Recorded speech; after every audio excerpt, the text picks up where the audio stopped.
ઓ ભાઈ, ધારાસભ્ય છું, લોકોએ મને ચૂંટ્યા છે, મને આમંત્રણ જોઈએ ભાઈ. આ કોઈના પૈસાથી આ બિલ્ડિંગ નથી બની, તમારા ઘરના પૈસાથી બની છે. અરે વિષય પર તું મને આમંત્રણ કેમ નથી આપ્યું? મને જાણ કોઈ એક ફોન કેમ નથી કર્યો? કેમ ભાઈ? અમે ધારાસભ્ય ચૂંટાયેલા છે, લોકોએ અમને અધિકાર આપ્યા છે, અમારો અવાજ તમે દબાવવાની વાત કરો છો. અમને કેમ નથી આમંત્રણ આપ્યું? તમે તમારે આમંત્રણ આપવું જોઈએ ને અમને. ઓ ભાઈ, બંધ કરી દેવાડો, મારા અધિકાર છે ભાઈ. તમે આવો, બંધ કરી દે એટલે આમંત્રણ કેમ નથી આવ્યું? બંધ કરી દે એટલે બંધ કરી દો એટલે આમંત્રણ આપવું જોઈએ ને તમારે. અમને તમે આમંત્રણ કેમ નથી આપી ભાઈ? અમે ચૂંટાયેલા ધારાસભ્ય છે, અમને એક ફોન કોઈનો આવ્યો નથી. કલેક્ટર સાહેબની જવાબદારી છે. આ કોઈના કમલમના પૈસાથી બિલ્ડિંગ નથી બની ભાઈ. કોઈ તો પછી પણ સાહેબ, અમે તમારી રિસ્પેક્ટ કરીએ છીએ સાહેબ. દરેક સરકારના કાર્યક્રમમાં હું હાજર રહું છું સાહેબ. આટલો મોટો મારા વિસ્તારમાં કાર્યક્રમ છે. કલેક્ટર સાહેબ, પ્રાંત સાહેબ અને પ્રયોગનાજી શર્માજી, હું અહીંનો ધારાસભ્ય છું ભાઈ. મને કેમ કોઈ ફોન બી નહીં કર્યો, પત્રિકા નહીં, જાણ નહીં. ખુલાસો કરો. હું ધારાસભ્ય છું ભાઈ. આ મારું અપમાન નથી, મારી જનતાનું અપમાન છે. આ મારું અપમાન નથી. મને કોઈ કાર્યક્રમનો મોહતાજ નથી. મને પત્રિકામાં નામ આવે, મારી તકતીમાં નામ આવે તો જ ચૈતર વસાવા આવે એવું નથી. ચૈતર વસાવા નામ માટે હું નથી આવતો. મારા જનતાને મારા સરપંચે કીધું કે આટલો મોટો કાર્યક્રમ છે શિક્ષણનો, સાહેબ તમારે આવવું પડશે, એટલે મેં આવ્યો છું. અને કલેક્ટર સાહેબ, તમારી જવાબદારી છે, તમે વહીવટ છો, તમે મને ફોન કરીને જણાવો ને કાર્યક્રમ છે. મંત્રી સાહેબ ગાંધીનગરથી આવે છે, કઈ તકલીફ છે અમારાથી તમને?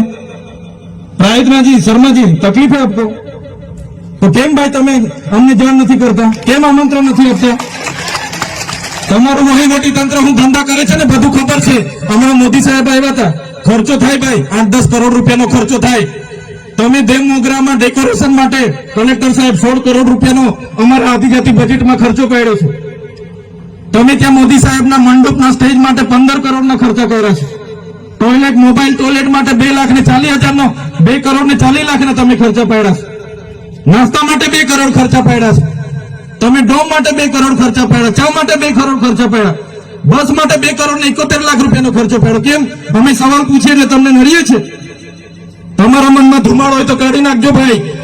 બરાબર છે. આ જનતાના ટેક્સના પગારે આપણે બધા છે.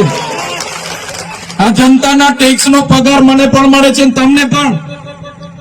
કલેક્ટરથી તલાટીથી લઈને કલેક્ટર સુધીના બધા તમે નોકર છો, અમે બધા સેવક છે. આ લોકોએ જે પણ કે અમે પ્રતિનિધિ છે, અમને અધિકારો આપ્યા છે. તમે અમને કેમ અહીંયા બોલાવ્યા નથી? ના સાહેબ, અમારે વિદ્યાર્થીઓ અમને કેવું પડે છે. અમને કઈ તમે દર વખતે ચિંતામાં કીધું, દર વખતે આ જ પ્રશ્ન ઉભો કરો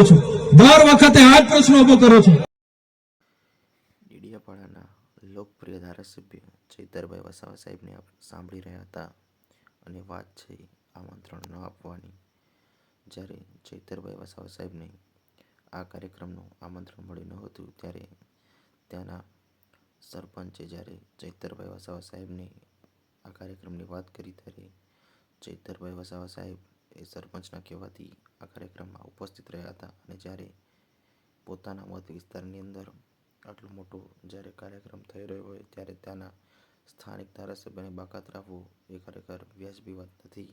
અને જે પ્રકારના દ્રશ્યો સર્જાયા હતા, અને જે પ્રકારે ચૈતર વસાવા સાહેબ અને સ્ટેજ ઉપર જે પણ ભારતીય જનતા પાર્ટીના નેતાઓ હતા, તેમના વચ્ચે જે રીતે આમંત્રણને લઈને જે પ્રકારની બોલાચાલી થઈ હતી, અને ત્યારબાદ જે પ્રકારનું જન સમર્થન ચૈતરભાઈ વસાવા સાહેબને મળ્યું હતું અને મામલો ગરમાયો હતો.